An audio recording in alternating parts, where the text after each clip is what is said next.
संपूर्ण तुम्हारे लिए सुख है। रोज जाओ शंकर जी के मंदिर में, रोज प्रतिदिन एक लोटा जल चढ़ाने। कल एक माता जी ने एक पत्र लिख कर भेजा था, वो पत्र अगर हम ढूंढेंगे, पत्र एक तो बहुत सारे हैं तो उसमें ढूंढना तो बहुत कठिन है। तो उसमें एक प्रश्न लिखा था, मान लो हम रजोधर्म से हो जाते हैं, रजस्वला हो जाते हैं, तो भगवान का नाम लेना चाहिए कि नहीं लेना चाहिए? कथा सत्संग श्रवण करना चाहिए कि नहीं करना चाहिए? भगवान को जपें कि नहीं जपें? भगवान का भजन करें कि ना करें? तो मेरा उन माता जी से निवेदन है, शिव महापुराण की कथा तो यहां तक कहती है कि हर पल, हर घड़ी, हर क्षण उस ईश्वर को याद करो। हर पल, हर घड़ी, हर क्षण उस शिव को याद।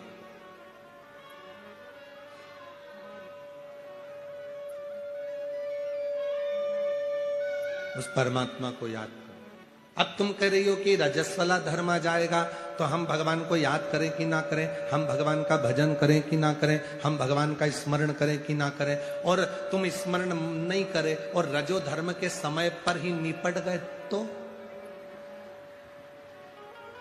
अब भगवान का नाम तो लिया ही नहीं, भजन तो किया ही नहीं, स्मरण तो किया ही नहीं, मालूम पड़ा और नरक का भोग भोगने को मिल गया। द्रौपदी रजस्वला थी, केश पकड़कर खींचकर, बाल धोकर द्रौपदी बाहर आई थी और दुशासन उसका केस खींचकर लेकर आ गया और भरी सभा में लाकर खड़ा कर दिया।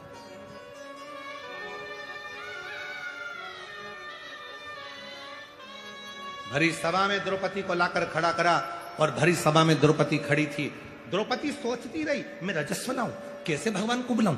ये दुशासन मेरा चीर खींच रहा है, दुर्योधन मेरा चीर खींच रहा है, ये कौरव मेरा चीर खींच रहा है, मैं नग्न होती चली जा रही हूं, मेरा शरीर पूरा नग्न होता जा रहा है, मैं भगवान को बुलाऊं कि नहीं बुलाऊं?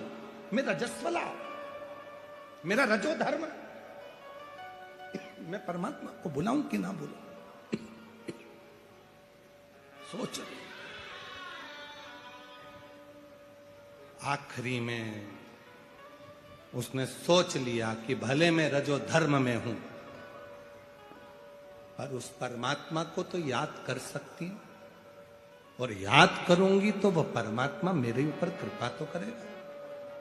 और उस द्रौपदी ने रजस्वला धर्म में भी उस भगवान कृष्ण को याद किया और भगवान ने उसके रजस्वला धर्म पर ही उसका चीर बढ़ाना प्रारंभ किया।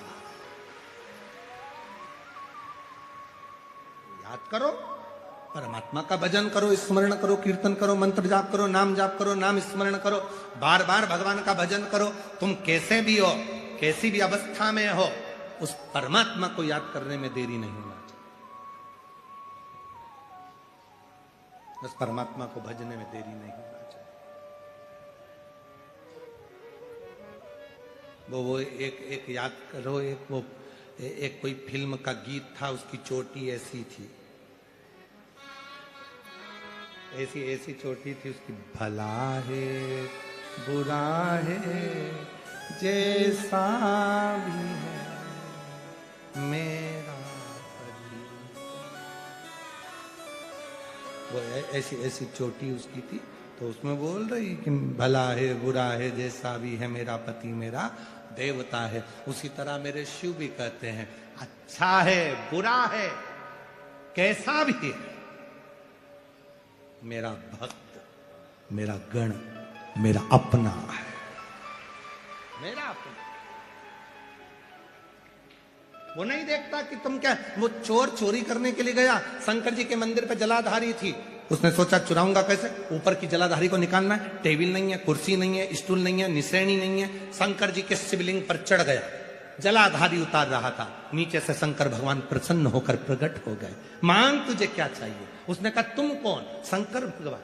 आज तक नहीं आया तो क्या आज तक चढ़ा भी तो नहीं था? अभी तक धतूरा चढ़ाया था, बेलपत्र चढ़ाई थी, पानी चढ़ाया था, चावल चढ़ाया था, आज तो पूरा ही चढ़ गया। इससे बढ़कर सुख क्या? मांग ले।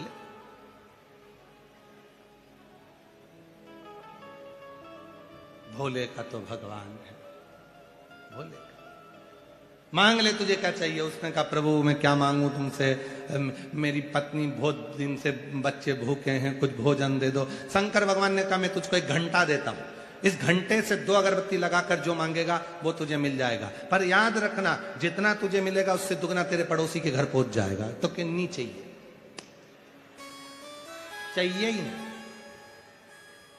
इतनी मेहनत हमने करी और भंडारा तुम पड़ोसी का भर रहे हो, हमें नहीं चाहिए। भगवान बोले नहीं, लेके तो जाना पड़ेगा। घंटा दे दिया भगवान ने, घंटा ले गया, अपनी पत्नी से कहा इसको तिजोरी में बंद कर दे, निकालना मत ही। पत्नी ने पूछा हुआ क्या? कि इससे जो भी मांगेगी वो अपने घर में आएगा, पर दुगना पड़ोसी के यहां पहुंच जाएगा। इतने में पत्नी बोली आग लग जाए, लाए काय को, वापिस ले जाओ, वापिस ले जाओ इसको। पति बोला अब तो नहीं लेके जाऊंगा, यहीं रख दे। घंटा तिजोरी में रख दिया। भूखे मरने की नौबत आ गई। पत्नी बड़ी चतुर थी, उसने कहा घंटे को निकाल, 2 अगरबत्ती लगाई। घंटा महाराज 20 तरह का भोजन आ जाए, और जो पड़ोसी के यहां झांक कर देखा तो 40 तरह का रखा था।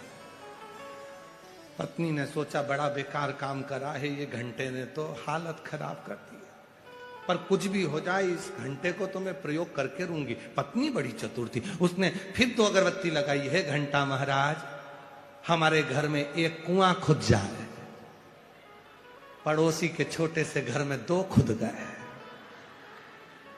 अब बोली है घंटा महाराज हम दोनों पति पत्नी की 1-1 चली जाए, 1-1 आंख चली जाए।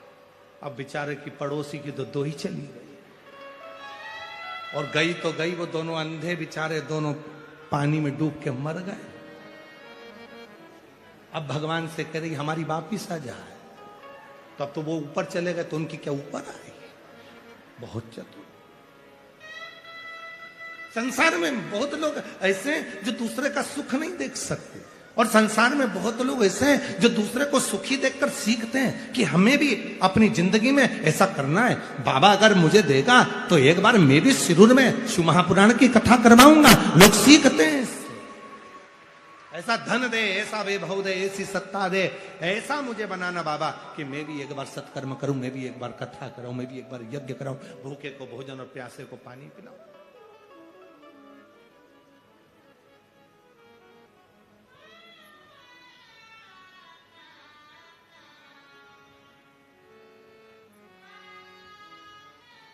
उस परमात्मा का एक भाव, वो बहुत भोला है, उसको कुछ चीज की जरूरत नहीं। कहा क्या रजोधर्म में स्त्री भगवान का नाम ले सकती? क्यों नहीं ले सकती?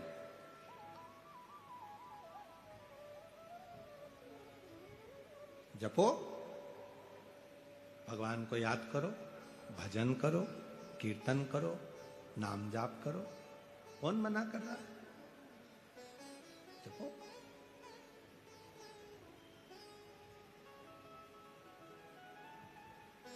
ना जाने कौन सी घड़ी, कौन सा पल, कौन सा समय आखिरी हो और मुख से भगवान का नाम ही ना निकले, तो ऐसा क्या मतलब? शरीर गंदा शरीर हो जाता है, मन गंदा मत होने दो। शरीर गंदा हुआ चलेगा, पर मन गंदा मत हो।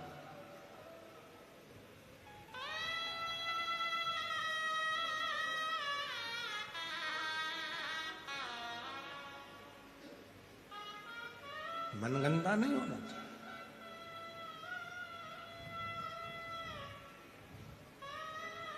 जब भगवान देवाधिदेव महादेव का मंगल विवाह हुआ पार्वती जी के साथ में,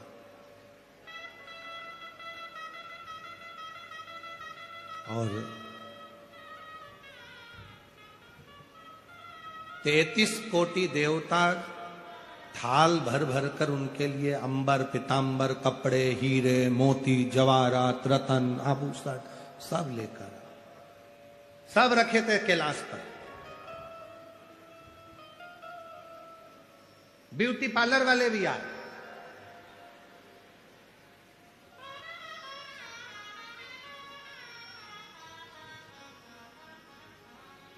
जहां हम ठहरे हैं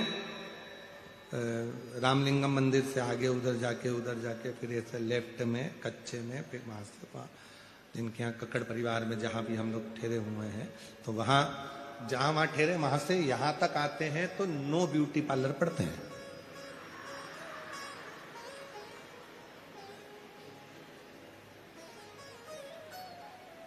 नो बाहर है और एक ये 10 बार, ये भी ब्यूटी पार्लर है।